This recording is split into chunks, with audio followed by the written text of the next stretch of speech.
The Nonprofit MBA purpose is to provide new business insights and fresh creative ideas for executive directors and their teams that will help them improve their organization.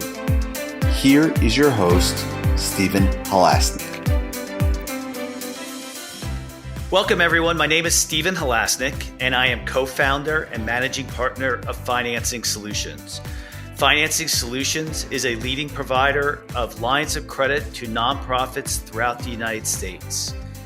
If you would like to learn more about the line of credit program, please visit us at www.financingsolutionsnow.com or give us a call at 862-307-4118. On a personal level, I have 25 years of building experience in building companies, and I have the privilege to speak with nonprofit executive directors on a daily basis. If you like today's podcast, please feel free to share it with a friend, and please subscribe to us on your favorite podcasting app so you can hear future podcasts. Today, I'm excited to be speaking with Greg Warner, CEO of MarketSmart. Hi, Greg. How you doing? What's going on? So today, I took up competitive rowing this year. I'm 54 years old, and I took up competitive rowing. And the rowing club I belong to is about 150 members, and some of them are world champions. Some of them are, like in the United States, they're at the top.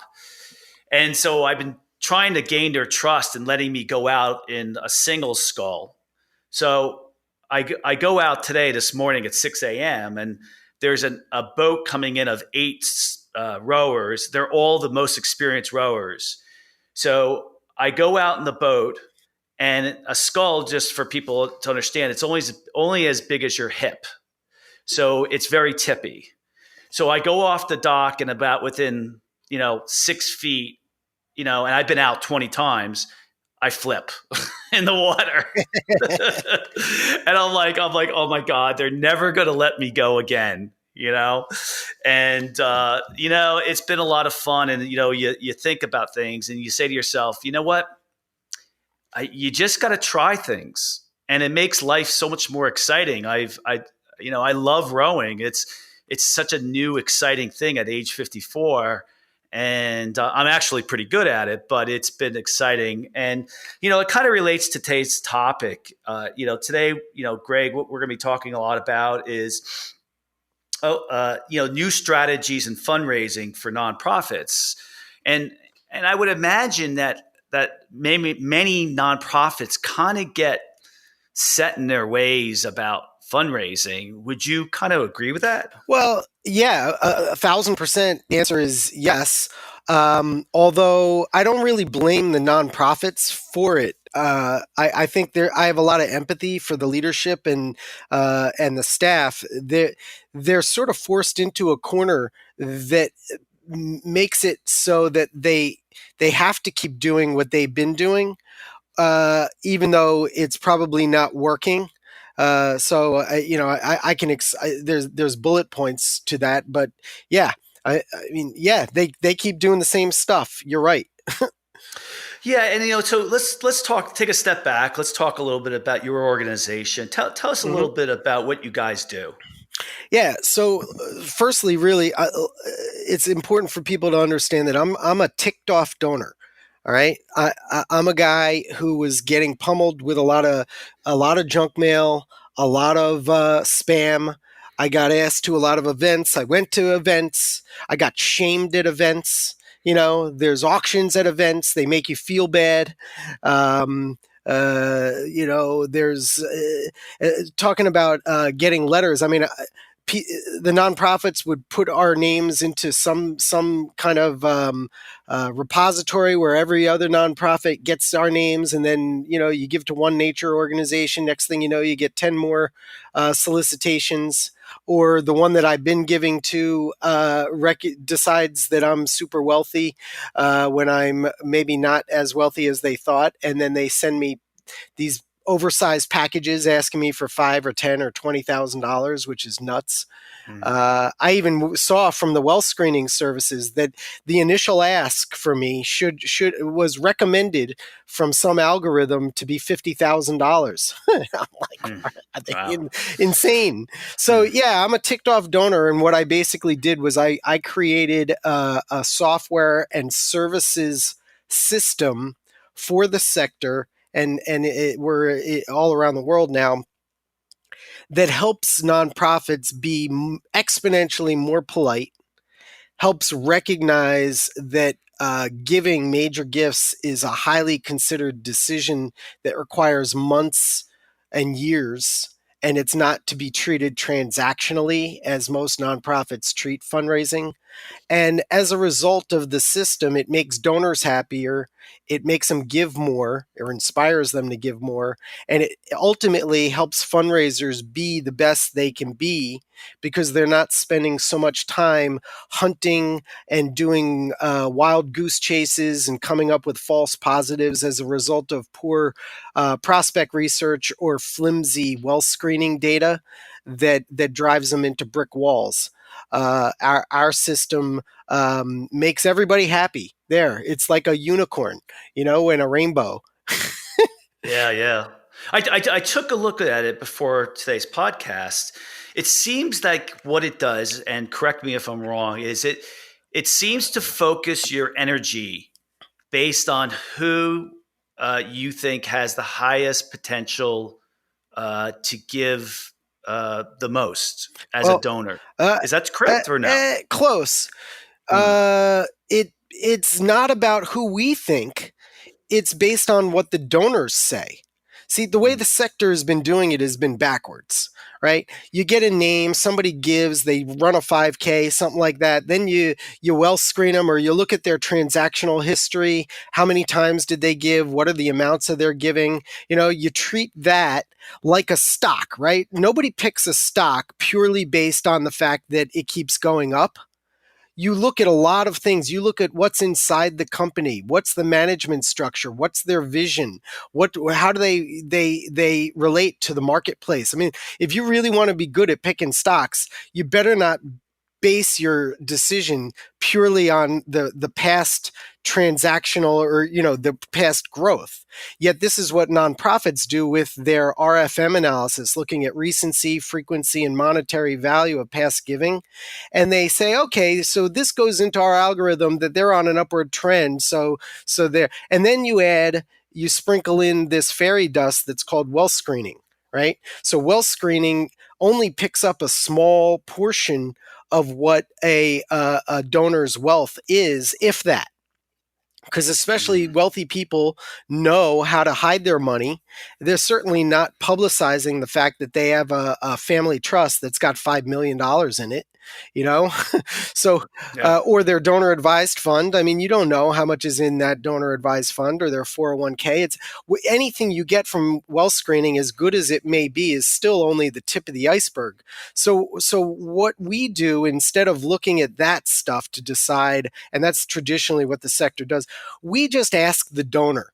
We just go right to them, starting with a donor survey, and we ask them, how does this charity rank compared to others? How is this vision? Is it of utmost importance to you, or maybe not so important? Well, why is it so important? Who's the person who inspired you to care? What's the part of your life story that entwines with their mission that makes you care about this? And how influential is that to you? I mean, there's a whole bunch of questions in our survey, but we're basically doing donor discovery. That's a major gift strategic tactic. We're conducting that at scale with technology. So we call it tech-enabled donor discovery, so that it's the donor who's dictating how this relationship will go, not us presupposing who should be on our list. Does that make sense? It's a gentle, but it's a very important distinction. Yeah, to me it sounds high. Although it's not super high tech, it's the high tech way of having a fundraising campaign. Yeah, Sounds really smart. Well, we call it market smart. That wasn't planned. Well, everybody says that, so I have that loaded and ready to go. Yeah. Look, we've got several decades now of the sector getting enamored by big data, when the truth is what they need is little data. Okay, big data leads to a lot of wild goose chases, time wasted, and so on. Little data leads to exactly knowing precisely who cares, why they care, how they might want to give, when they might want to give, what is the likelihood of them giving. I mean, they'll answer all those questions if you just ask them, but the way to ask them is not to call them with a cold call and try and land an appointment.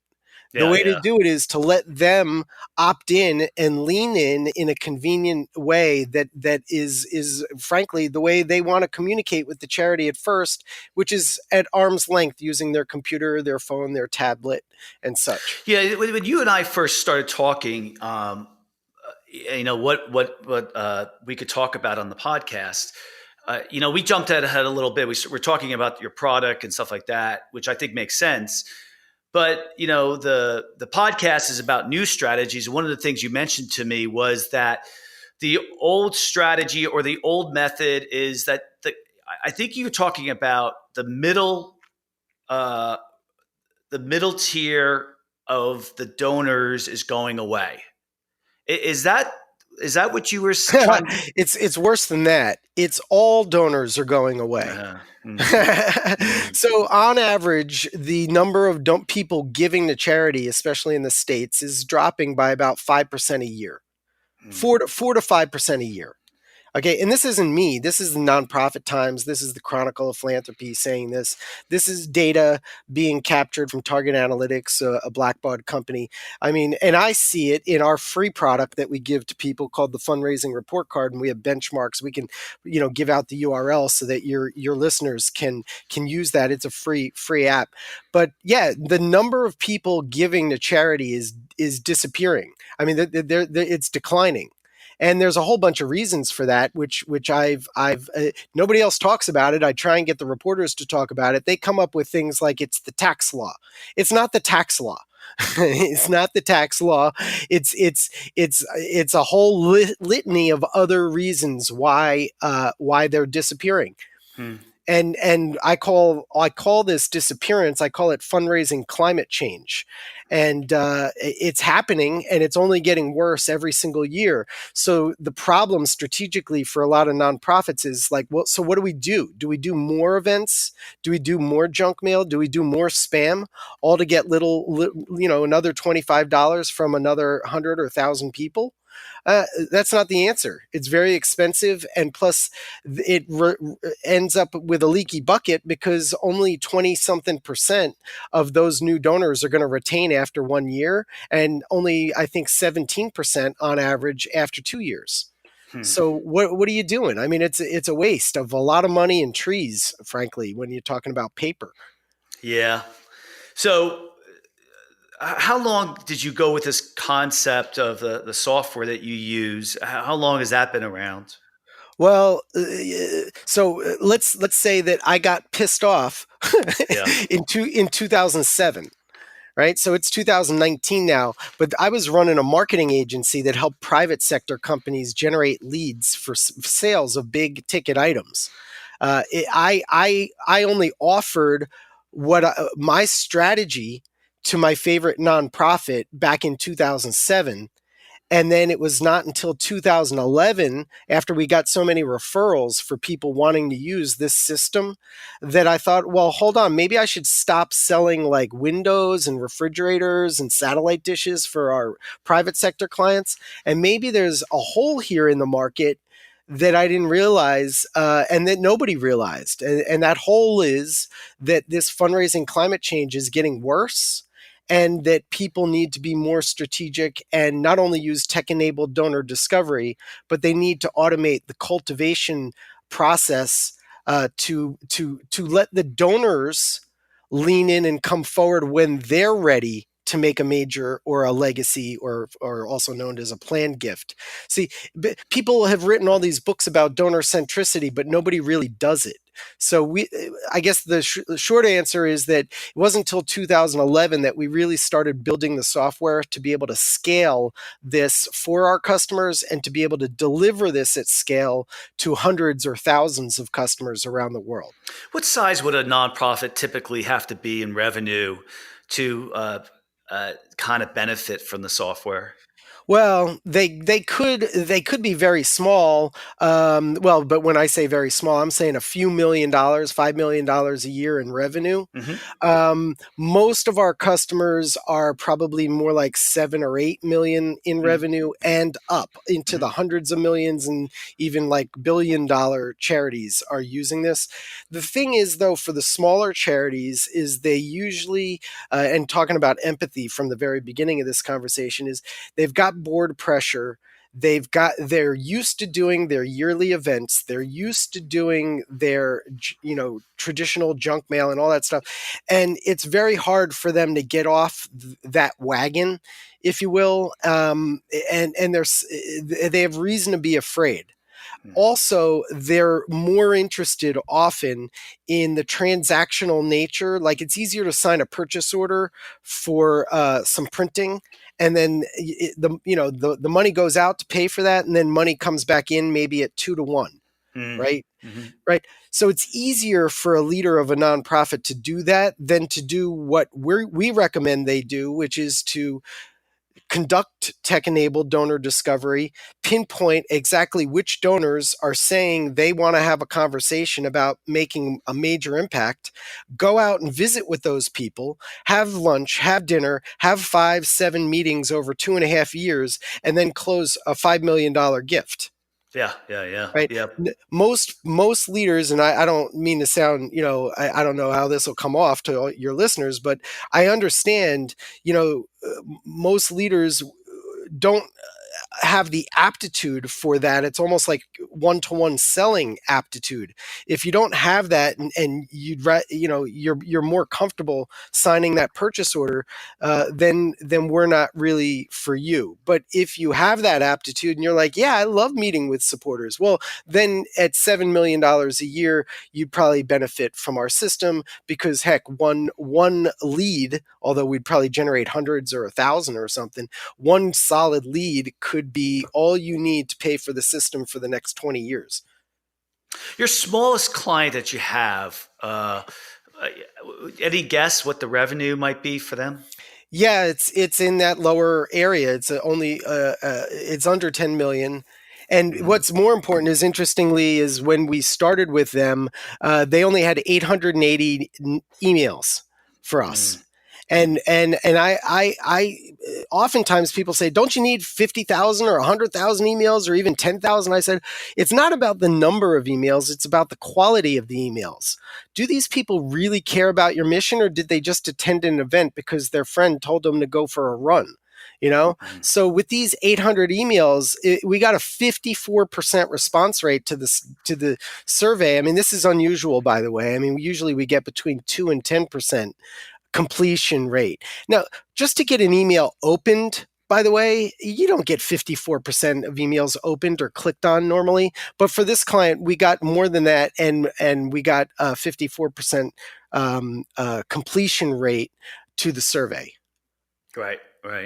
So where do you think you're headed as a company right now? I mean, where is fundraising heading for nonprofits? Where are you? Are there other ways that you're going to take this product and change? And the reason I ask is that you kind of caught a wave here, where what you're seeing with across the United States is, there's limited people in the middle. There's only a select few at the top, and you have to prioritize your time marketing, in essence, to those people, if they're the right people. Where will you see the fundraising go after where we are right now? Yeah, well, the trend is that fundraising climate change is not going to stop. It's only going to get worse. And when I say fundraising climate change, it's probably important in case people don't Google it and get my report on that.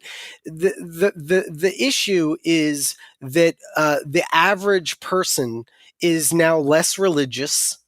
So if religion in the U.S. is declining, so to speak, that you have less tithing, and whatever else comes with religion. I mean, the data shows that that's one of the biggest reasons why people give, and they give to religious causes, right? So if less and less people are religious, then that's going to have a big problem. Also, you have the aging population is actually a good thing, but in 20 something years, when these baby boomers are all gone, you're going to have, I mean, I'm a Generation Xer.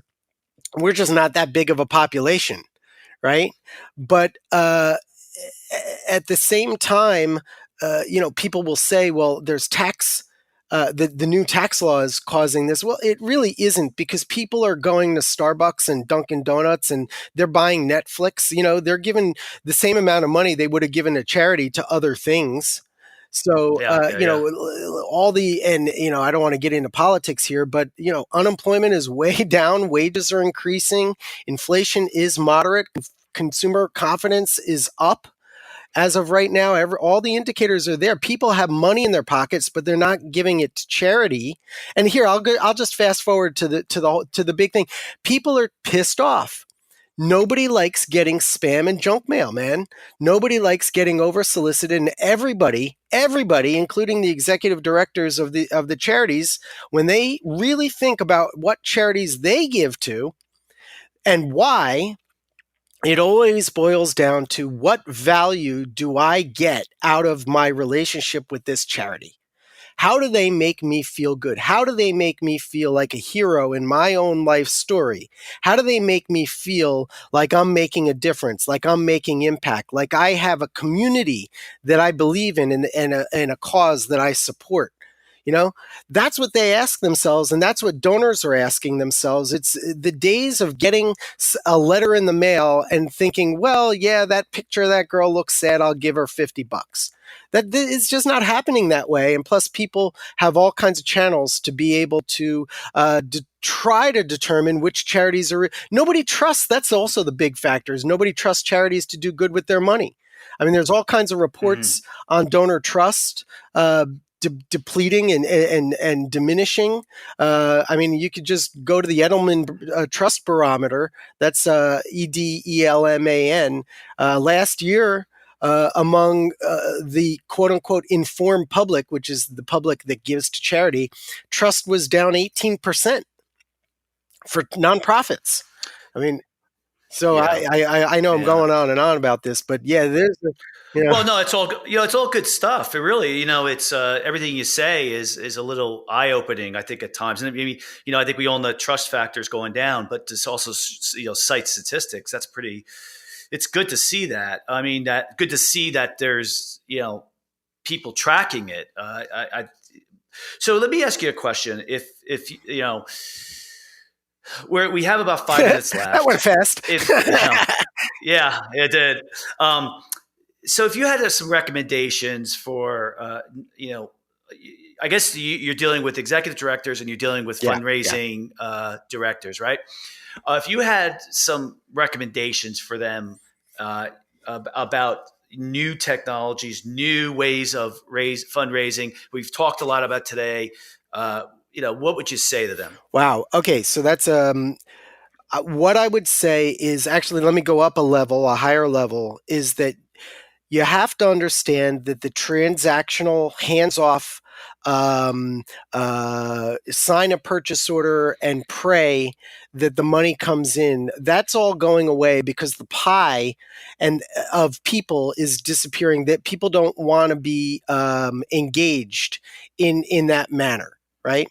So if you, as a leader, prefer and enjoy that aspect, is signing that purchase order so you can go out and work with the programs and be, then I suggest you reconsider that, or you'll go out of business, frankly. What you need to and you need to reevaluate that and understand that it's not it's no longer a transactional game.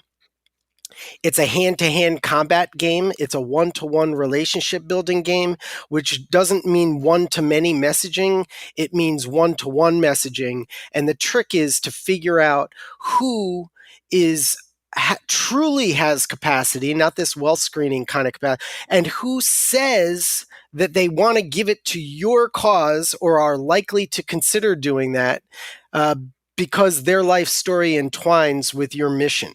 There's a connection there. So as far as technologies go, and this is a very self-serving answer, is that that's what our system does. Now, if you don't want to use our technology, or if you don't believe me, that's why I built the fundraising report card, is because you could just put in your data in the fundraising report card and it'll show you the trend. Like, is the revenue growing among a few people and a small percent of your donors? And are you retaining them? Are you losing them? Where's your 80-20? Where's your Pareto principle, if you will? And you should look at that and create your strategy for how you raise money based on the data. Don't create your strategy based on what you like and dislike. I like to sign purchase orders. I dislike meeting with donors. Well, that's a recipe for disaster. Yeah. It all makes sense, doesn't it? And I would think it's so much more enjoyable to work with those people on a one-on-one basis. I guess you have to be that type of person, though, right? Well, as long as you understand what fundraising really is, a lot of board members really should not be leading organizations and on the board if they think of fundraising as begging or soliciting. Yeah.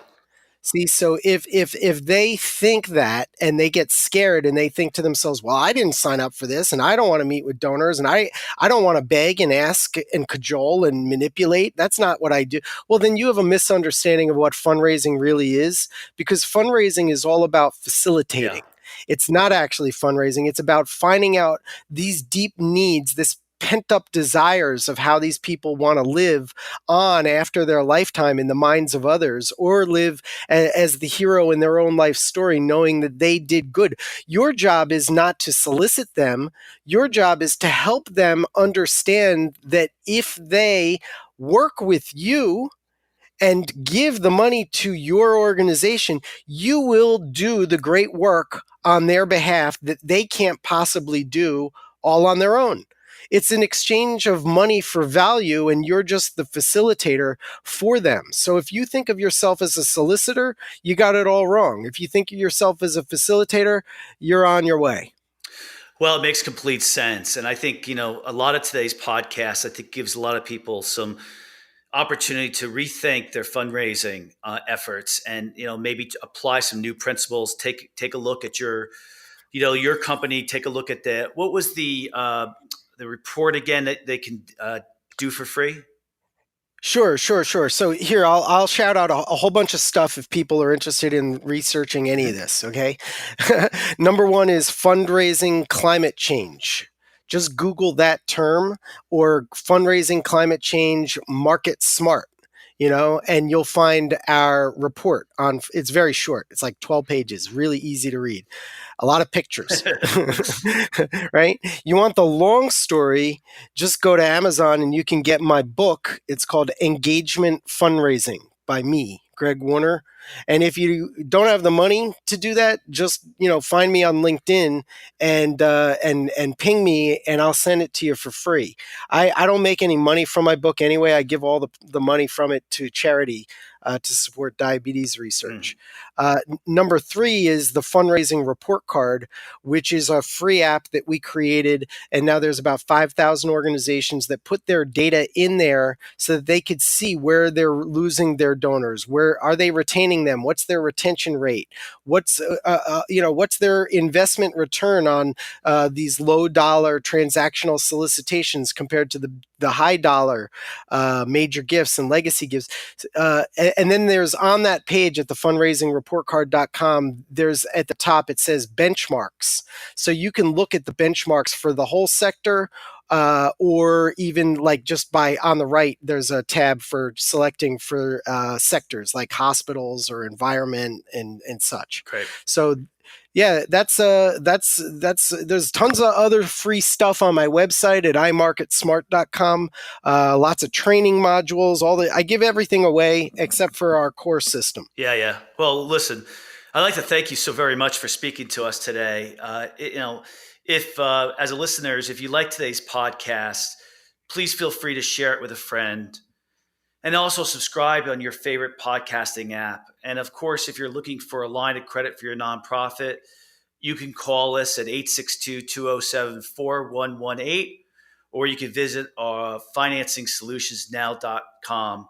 A lot of food for thought. Lastly, if you feel your nonprofit has a unique story relating to how your nonprofit is applying business or leadership tools, please contact me. We're always looking for speakers for our podcasts. Thank you for listening, and thank you for making the world a better place.